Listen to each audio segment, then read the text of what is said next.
नमस्कार,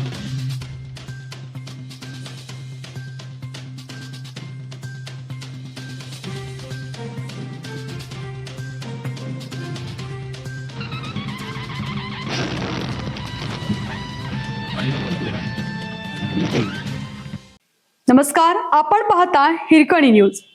हिरकणी न्यूज प्रत्येक क्षण ताज्या घडामोडी आणि महत्त्वाच्या प्रत्येक बातमीसाठी नेहमी तत्पर. फळ उत्पादकांच्या संरक्षणासाठी आयात धोरण बदलण्याची मागणी.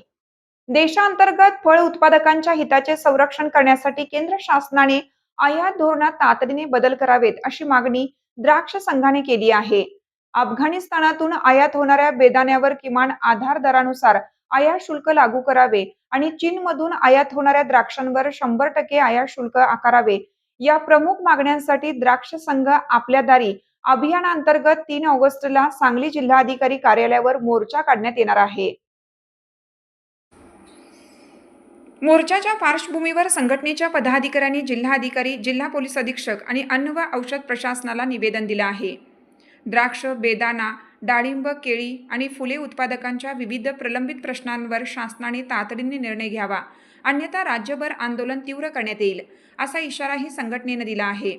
संघटनेचे राज्य उपाध्यक्ष मारुती चव्हाण, विभागीय अध्यक्ष दत्तात्रय पाटील आणि संचालक मोहन पाटील यांनी मोर्चात मोठ्या संख्येने सहभागी होण्याचं आवाहन शेतकऱ्यांना केलं आहे.